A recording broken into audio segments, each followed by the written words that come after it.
Hello, friends of the forest. Hope everyone's well. Dandelion here. I am going to be talking about coronavirus and herbalism today. I was just trying to download an app to see if this works. Seems like it is working. And so we're going to get started in just a minute. I'm just trying to get out of these dimensions of computer apps. Glad we can hear each other. What I'm looking for is, here's the questions. Let's see if it works. I just downloaded app.lula.tv so that I can broadcast live. Okay, seems to be working. So we are in the peak of a ridiculous situation where there is a mild viral outbreak, but it is very spreadable. So the average percentage, if you're not familiar, is 2% of our society will potentially face death from the coronavirus, and that said, most of them are elderly. There is no known cases of anyone dying who is not immunocompromised. So the first thing is, I would like to remind you all that immunocompromisation happens over time, largely eating a poor diet and having no herbs in your diet, hating vegetables, and following yourself through the medical industry has led to the baby boomers generally being immunocompromised. So now you have this situation where if a viral infection does spread, it's going to hurt the elderly. Now we can say, that's a statistic which isn't very alarming.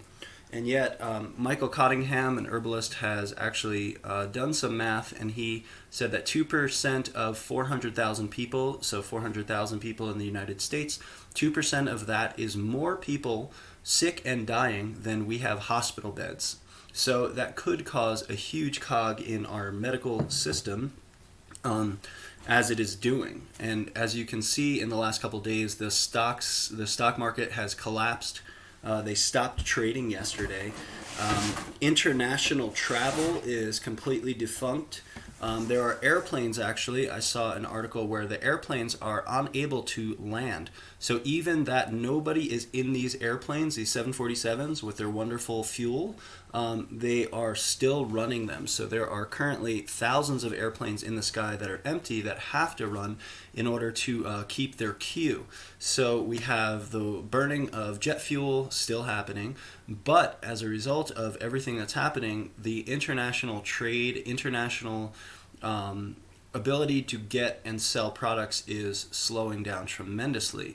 Now that's one aspect, is like, yay, oh my God, we're finally scaling down. The other aspect is, don't forget that Donald Trump has been screaming his head off about nationalism and closing the borders and making walls. So the first question, which I don't even know if we're allowed to ask, is this a genetically altered virus, or is this something coming out of biology? And if you have a genetically altered virus, you have something like some sort of corporation has the disease and the cure, and of course vaccines are coming for it, and there are also checkpoints that are happening in some parts of the country. If you're not familiar, Italy is totally on lockdown right now. You're not allowed to go outside. The request is stand 3 to 5 feet away from other people. So what this is doing is, this is not only creating a panic, but it's creating a disconnect. Should we be alarmed? We should be cautious. We should be aware. The same people who say that the coronavirus is entirely a hoax are the same people that scream all kinds of conspiracy theories. And so why wouldn't there be necessarily a conspiracy theory of this coronavirus getting out of a laboratory accidentally or being dosed on purpose? You know that what has been happening in the last couple of years is cyber hacking as the new warfare, and along with that is a biological warfare aspect, which you can't doubt could be in the heads and the minds of some so-called world leaders who do not have your best interest in mind. So we should be aware, we should be concerned, but we shouldn't be, psychotic about it. With this phenomenon, what we have in the United States is several states, even though they have a very low amount of testing, have called for a national emergency. A national emergency is where we start to lift our concern, right? If you really think about, I'm just looking at these things. If you really think about how a national emergency works. So in New Jersey, they just made a state of emergency. There was 15 cases, right? And don't forget, they are botching the testing. And even with the testing, you have the devil's advocate aspect of the more screening done, the more overreach there will be by governments. In order to screen people, there needs to be checkpoints. There needs to be an ability to hold people against their will. Though, if we don't test, we don't know how prolific it is. So you have this balance between what is citizens' freedoms in this case and what is a necessary protocol in this case. So we're hitting that, and we're going to continue to see that. These are what concern me. It's not necessarily the coronavirus. The virus is not very severe, but what is a concern is government overreach. So when you have a national emergency, what happens is some of the rules and the laws and the citizens' freedoms change as a result of that. So I just want to put into your head that what's about to happen is a national emergency across the United States that Donald Trump has his hands on. That will be in his jurisdiction as to decide what to do. If you have heard him talking about the coronavirus, I doubt that you have any sort of comfort, because he basically mumbles like a complete moron. So what can be done? Well, the first thing to realize is that there is a plethora of stuff all over the ground that helps in the case of viral infections. So what I want to do today is not directly link, I'm not saying there are herbs that cure anything. No herbs cure anything. The human body puts itself back into balance with the support of things like herbs and food. So what we're going to do is talk about a couple really key herbs in this time that are known, proven antiviral herbs.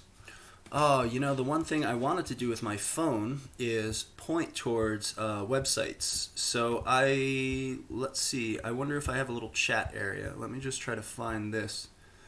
Where do y'all chat? That's the chat. Can I chat? I guess I can't make comments. I was going to throw y'all some links because there is so much research. This is the thing that I want to instill into everyone. There is so much research on antiviral herbs from a scientific perspective. PubMed and Google Scholar are your friends when you're having these conversations, these debates, these arguments about herbs that are antiviral, that are proven antiviral, that are helpful in the case of a viral outbreak.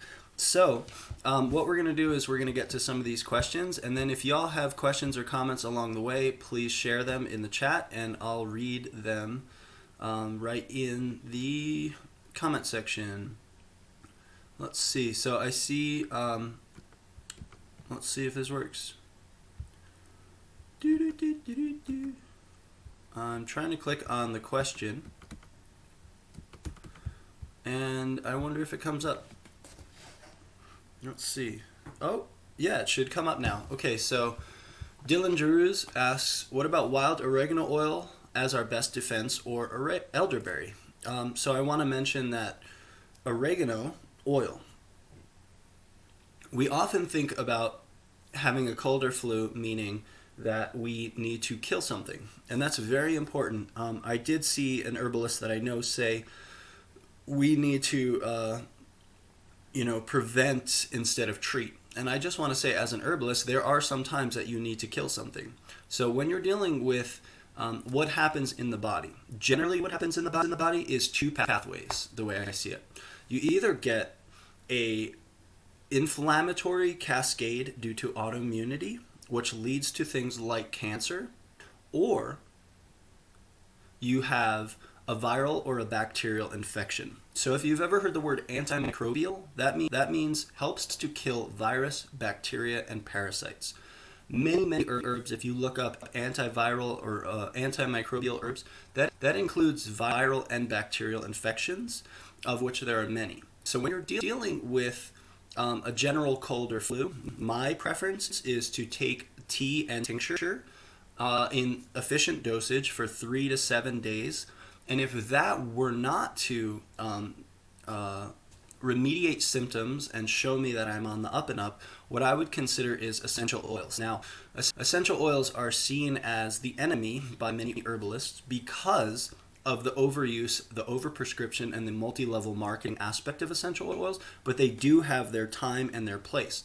So what are essential oils? Well, when you harvest a herb wild, fresh, you can't use dried, and you actually put it in a still, you actually can distill the hydrosol and the essential oil out.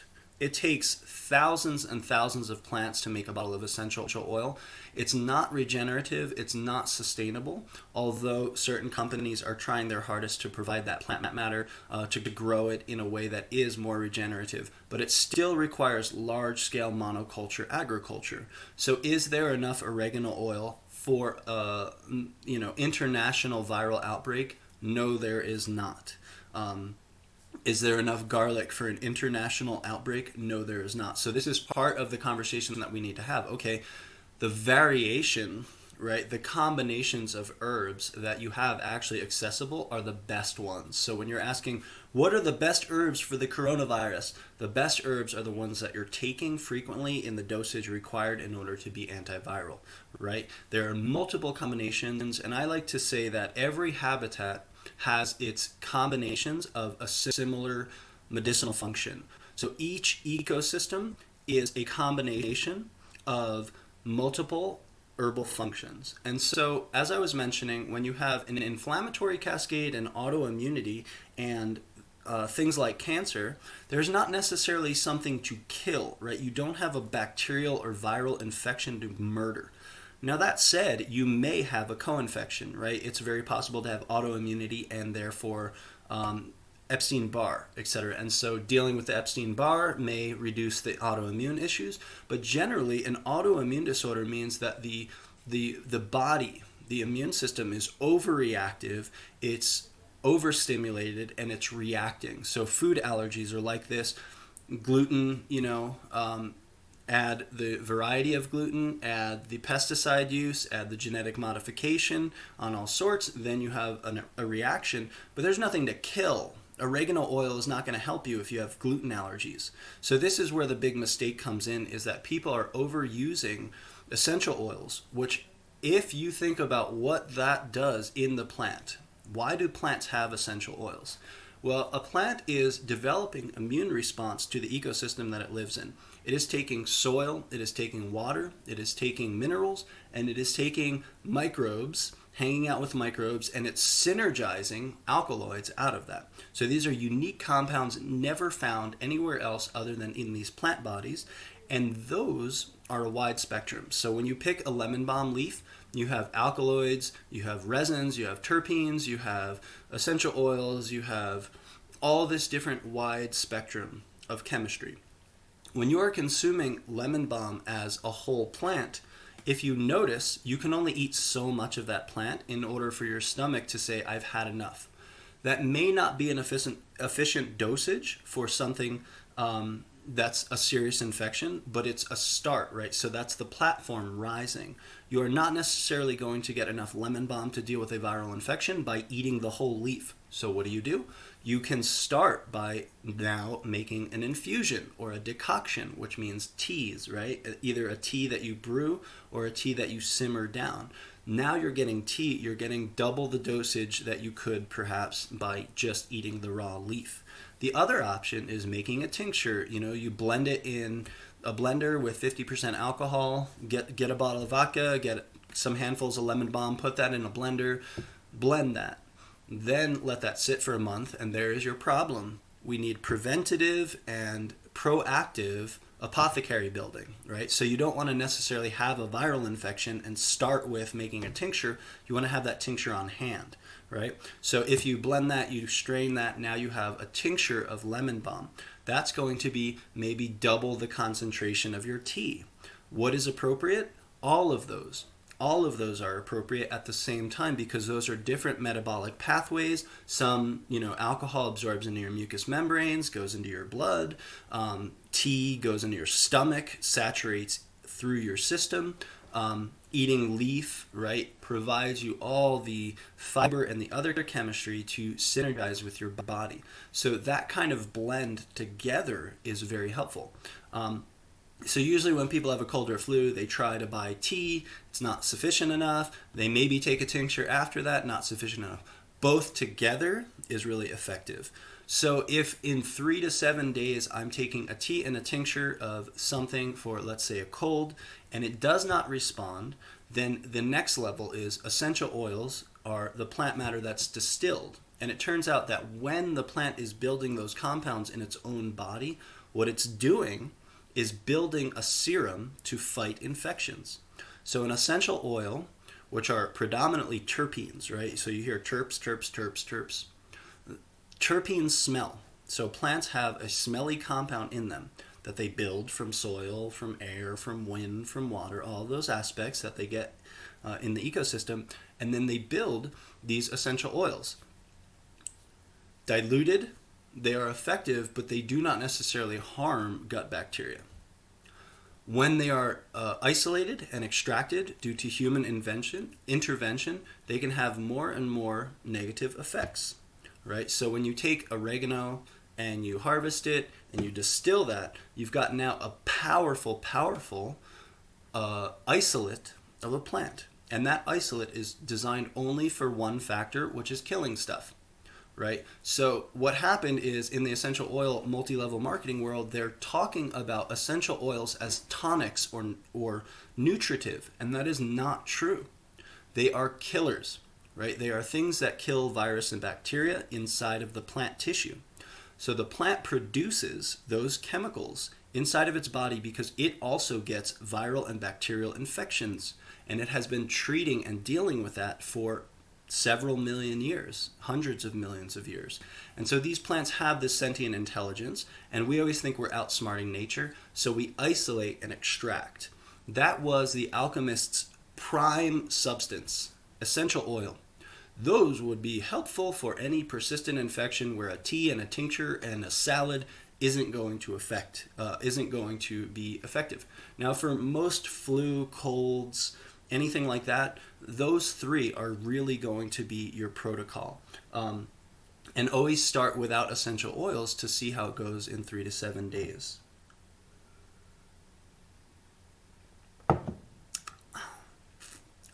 My mustache is too long, so I got chai all over it. So when you're dealing with essential oils, as Dylan is saying, wild oregano oil, there's such drama on which oregano oil is the best. The best oregano oil is the one that you have on hand. And I would recommend everyone have some oregano oil because what you have is a concentrated multiple doses in one bottle.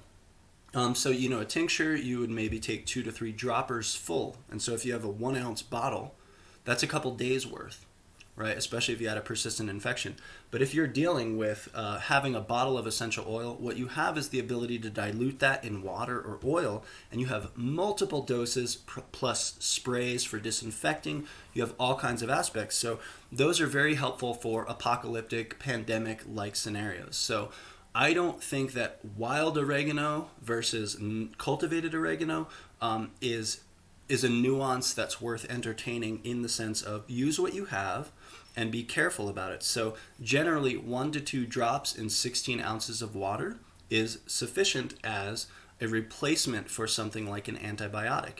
Now, essential oil in plants do cause harm to they tax your kidneys and your liver. Why is that? Because a plant in a whole form, if you consume lemon balm, that essential oil is dissipated within the cell tissue of that plant. So your body actually has fibers and other aspects that it can digest in order to not be harmed. It turns out that once you isolate an essential oil and you consume that essential oil, it's now taxing on the kidneys and the liver because your body has to process that out as it is. So it does not turn into anything else. It is essential oil. And if you've ever put essential oil drops on your tongue, it burns, right? That is killing of bacteria and viruses, but that is also harming your cell tissue, and that is also going to irritate your internal organs. Now, so will antibiotics, right? And here's the line. So there are herbalists in the scene that say never, ever, ever take essential oils. And I think that is when you compare with if it's essential oils or antibiotics, the trend can be my tea and tincture for 3 to 7 days isn't working. I'm going to start adding 1 to 2 drops of essential oil in maybe a gel cap. That's what I like to use, those veggie caps, and I'll actually add olive oil or an oil into that cap. So when I swallow it, it's dispersed in that oil. And I would add that if the infection was more persistent than something that wouldn't respond to tea and tincture. 80% of the world's issues that you can get will respond to tea and tincture. If you need that extra boost, essential oil of any sort is going to be very helpful. Now, there's debate over which ones you can consume internally, which ones you cannot. I would say that's a question of, that's a premise of legality. So what they're doing is they're putting not safe for internal ingestion. That doesn't mean that it's proven unsafe. That means that it has not been proven to be safe. And so there's a time and a place where if you're dealing with essential oils or antibiotics, obviously essential oils are a key before antibiotics. Antibiotics are very helpful in rare cases where there is no response. But what you're seeing now is, since we have put antibiotics in the water system, put antibiotics in cattle, in chickens, and they're shitting it out, you have what's called bacteria. You have antibiotic resistant bacteria, right? So we have not seen that yet with viruses, right? But what you have is that bacteria mutate every 20 minutes, and therefore a antibiotic, they can actually evolve around that, where the wide spectrum of chemistry within a plant is harder to evolve around. So if you're dealing with tea and tincture for 3 to 7 days, then you think about essential oil. And this is true for everything. If you feel sick, first day, take too little. Introduce yourself over 3 days. And this is always what I tell people with every herb. Even if you're out there wild crafting and you know that you have a certain herb, or you buy a tincture and you're about to start dosing it for a certain effect, know that there is the effective dose, but still give your body the time to respond to it over days. Tell you the subtle signs and signals if it is for you, right? You may take 1 drop of oregano oil and break out in hives and be itchy. That should be a sign that it's not the right medicine, or you've overdosed and you need to really cut that down into a half, a quarter, a tenth of what it is. So when you're dealing with essential oil, they are in the tool belt. They are detrimental to the body over a longer period of time. So if you're consuming essential oils every single day, you're also doing what we did with antibiotics, which is slow dripping it to your enemies, right? And so you really want to save essential oils for a time of a viral outbreak, right? So if you have essential oil on hand, they represent a concentrated amount of large doses, which you can carry in your backpack, which you can carry around, which can be very helpful, especially for viral infections or antibiotic resistant infections, which are coming more and more. So you have essential oil are in your back pocket, and they will do some damage. They will harm some gut bacteria.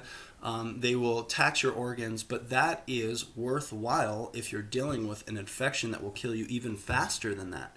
So antibiotics have their detriment. Essential oils have less of a detriment, but similar detriment. So they will kill your gut bacteria. So obviously then mitigating that with probiotic foods. If you go on my YouTube, you can see how to make your own ferments at home. That's the most effective, cheapest, and easiest way to get yourself some essential oil.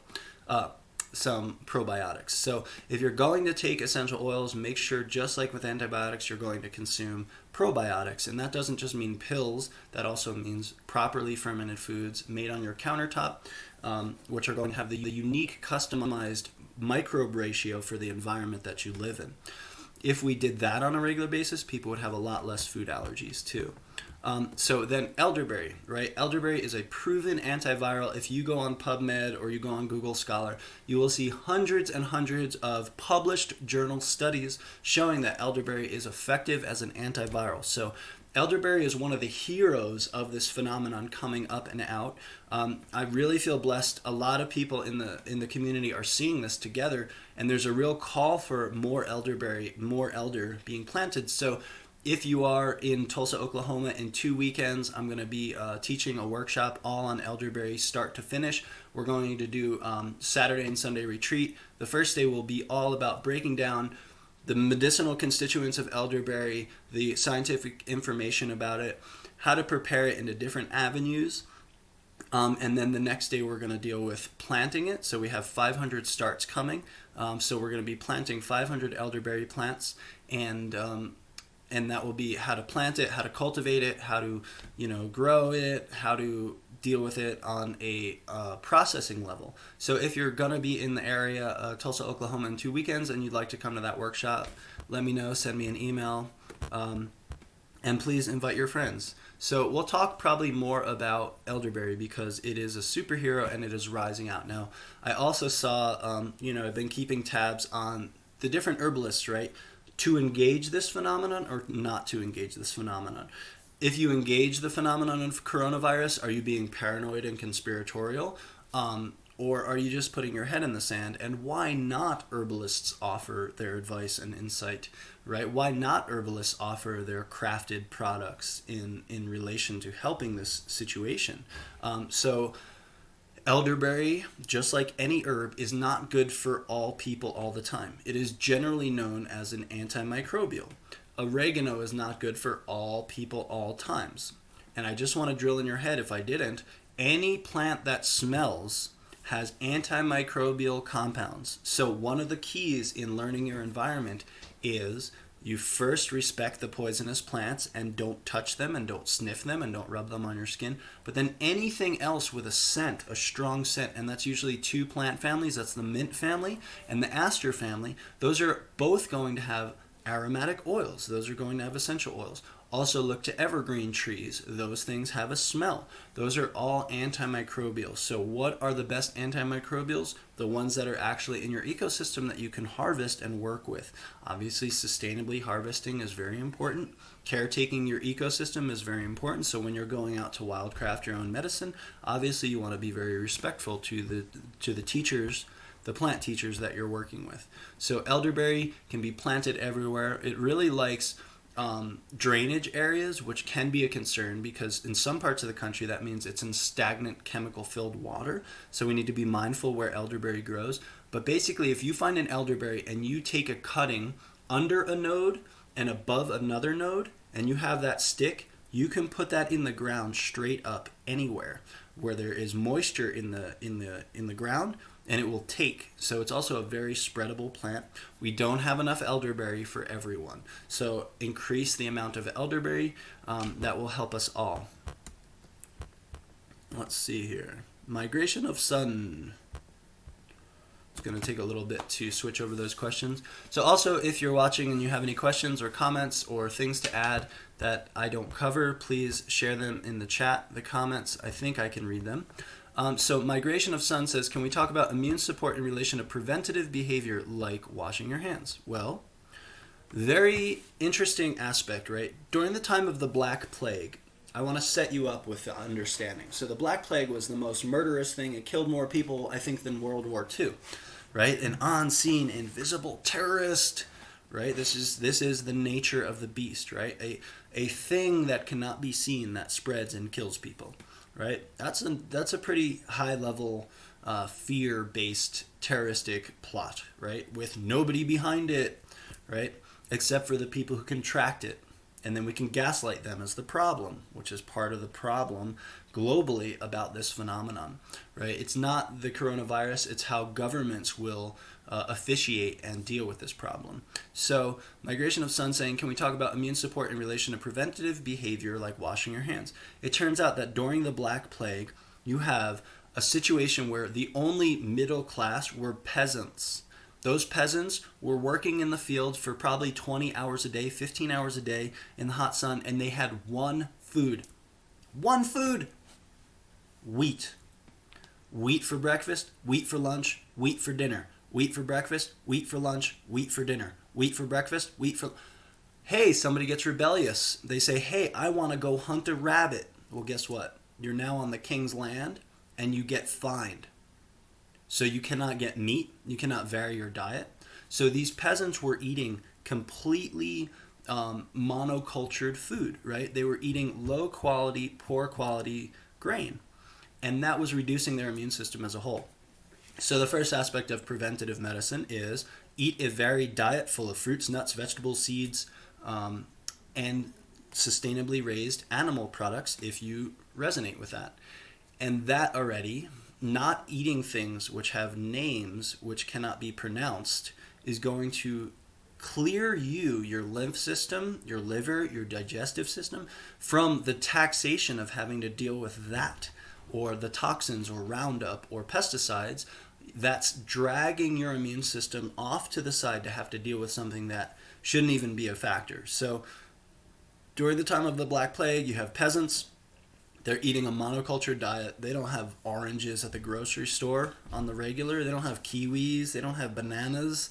They have none of that stuff. They have serious peasant food. The other factor is they did not have running water coming out of faucets. Yes, our water is full of chloride and fluoride, which coincidentally is for killing viruses and bacteria. So not good to ingest internally because your gut is full of bacteria, but is actually surprisingly soap already. So if you're washing your hands even with water and you're on city system, it's actually killing microbes because it's so toxic, right? So that is a big factor between previous plagues and our current situation is people have a lot of access to soap and water where they did not during the time of the plagues. So washing your hands with soap and water is really important. Obviously, the spread of coronavirus and other things can happen due to coughing, being too close to someone sneezing, or I believe transmitted through hands. So that means it's airborne as well as contact-based. And so this is a great gesture for these times. Namaste. You lose nothing other than honoring that God is within a person. If you do shake hands with someone, or many people, or you make contact with door handles, all those kinds of things, washing your hands with Bronner's is my path. I'm not going to use anything other than something like Dr. Bronner's or essential oil or yucca root or things like that. At the very worst, I would take a vinegar and essential oil spray and spray my hands and rub them, expose them to the sun for about 30 seconds, and that would be also helpful. So it's important to wash your hands. It's very important also to not use substances on your body and your skin that kills your gut microbes, because that is your first line of defense, right? Your first line of defense is that if a pathogenic substance gets onto your skin, the microbes on your skin are the ones who deal with it, kill it, analyze it, teach your immune system, which is composed of largely your lymph nodes, which have the ability to analyze the dead bacteria or virus that gets into your body and therefore produce antibodies. So all of these factors, plus one important aspect of prevention is look up nervines, immunomodulators, adaptogens. Those are the three classes of herbs which will help build immunity without boosting immunity. So there's a big difference between reishi mushroom, which is an immunomodulator, versus echinacea, which is an immune booster. Actually, you don't need immune boosters during the time of the plague in a long-term period. You would only need them in a certain time, and maybe we'll talk about that at some point. So all the preventative aspects, including it's easy to have alcohol on hand. Alcohol is very sterilizing. It can be put in a spray bottle. So let's talk about just use a spray bottle, right? Here's your spray bottle. You've got different options. What is one option? Well, obviously, water can wash things, and soap. So what we've been also doing is using a spray bottle to wash our hands. So you put the soap on your hands and then use the spray bottle with a clean or uncontaminated hand to wash that off, and therefore you're not touching everything and getting your possible infection all over the place.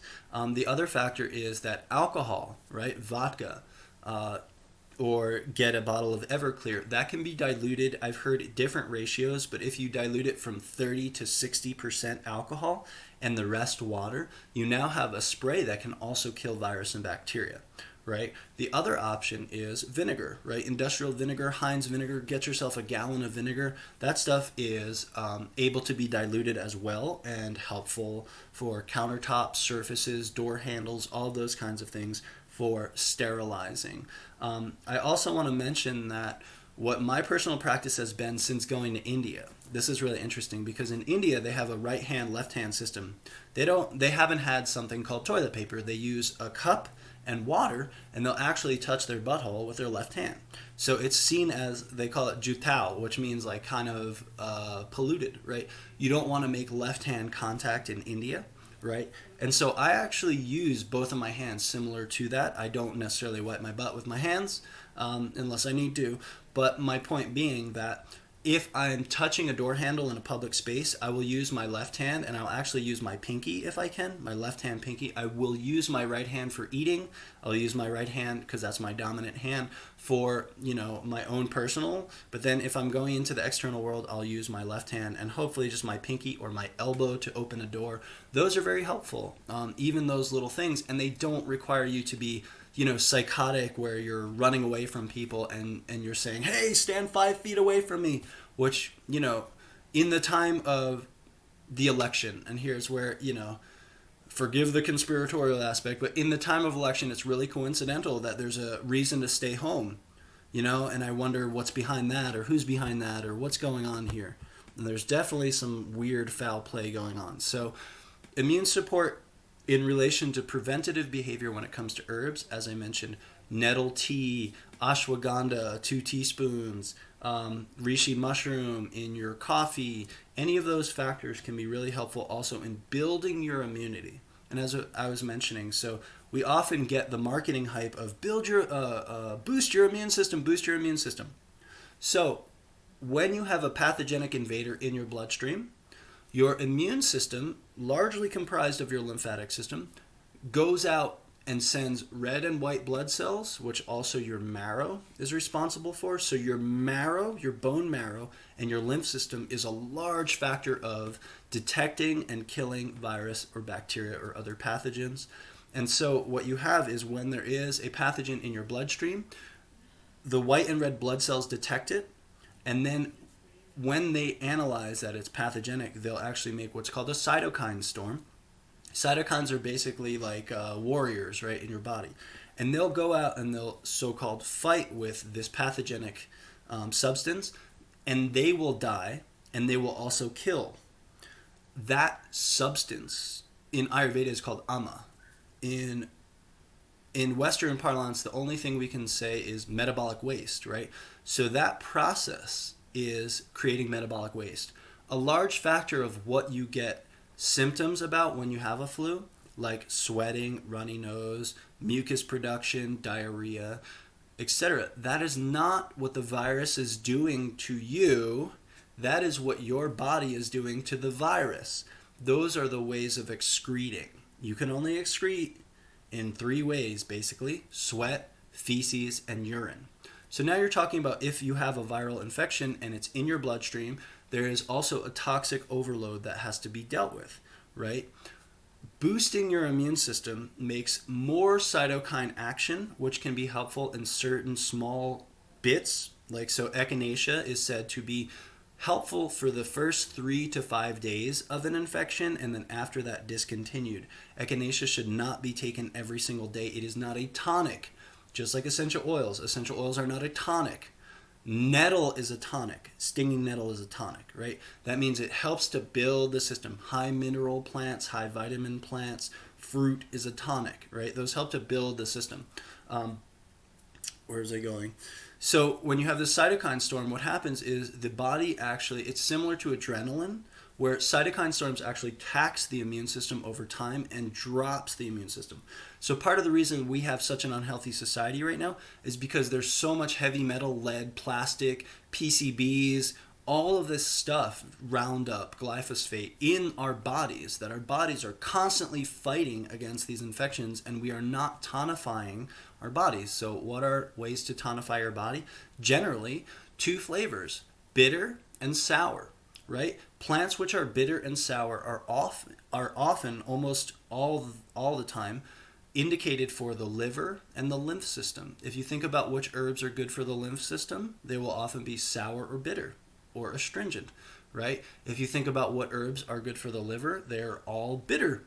So sour and bitter and astringent plants are very helpful for mitigating and helping to balance and restore the immune function so that a cytokine storm doesn't drop your immune function, and therefore you're more susceptible, right? So when you're fighting off an infection and you have that war going on, it tires your body out. So what helps? Tonics, immunomodulators, and adaptogens. Those are very helpful in the case of dealing with infection and strengthening your body over time versus just using an external substance, even if it's an herb, to kill shit. And that's necessary as part of a protocol, right? This is a really tricky question. I really appreciate it. Let's see if we can get there. Come on, button.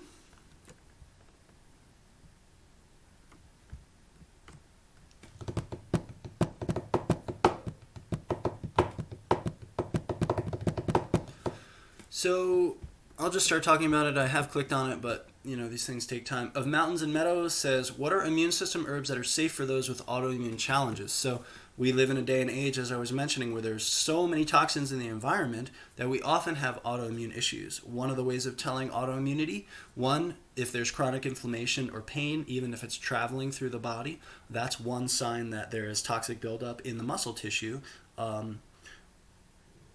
which leads to autoimmune issues. The other factor is eczema and psoriasis or hives. Those are all signs that your liver is overworked and your lymph system is clogged, right? So that takes time and energy. And in the meantime, the problem is that many herbs that boost your immune system will further your autoimmune issue. So we have generally an overreactive immune system because of the toxins in our environment. So that causes your immune system to drop. Just like somebody who's an adrenaline junkie, they get to a certain point and they're exhausted all the time, right? And we call that chronic fatigue syndrome.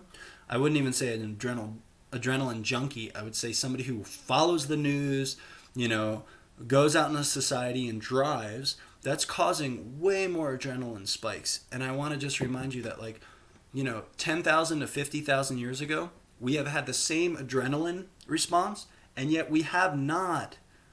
A saber-toothed tiger attack happened rarely, and now we're driving 75 miles down the highway every day, and that's actually causing a lot of adrenaline, right? You turn on the news, it's causing a lot of adrenaline. The more adrenaline that boosts in your system, the more cortisol that boosts in your system, the more toxic and acidic your system gets. The less it is able to fight off other things. That leads to inflammation and autoimmune disorder. Those are signs and symptoms of your body saying, I need support in my lymphatic and liver, right? So if you have hives, itchiness, if you have food allergies, if you have inflammation, any of those factors are indicators that your body is overwhelmed, it can't deal with things. So one of the ways that when you kill bacteria or viruses in your blood, that they are supported to go out of your pee and your poop is through bitter herbs, right? Because if you don't have bitter herbs, then what happens is it will push through your skin. So your skin is your second liver, right? Remember that. So if you need to detoxify your body, bitter is the way, and it helps that your liver can deal with flushing those toxins out. So herbs that are safe for autoimmune challenges can vary depending on the autoimmune issue and how someone reacts to it and the enzymes that they have and all those factors. But I want to think about Tulsi, I want to think about ashwagandha, I want to think about astragalus. So those might be three herbs which are helpful even if you have autoimmunity. They're different than oregano, which is pungent, fiery, harsh, right? Kills stuff but also has a harsh effect, where Tulsi or ashwagandha have also a pacifying effect, and those are adaptogens versus antivirals, right? So building the immune system as well as having something on hand. Also look into cat's claw. I'm not sure if that can help.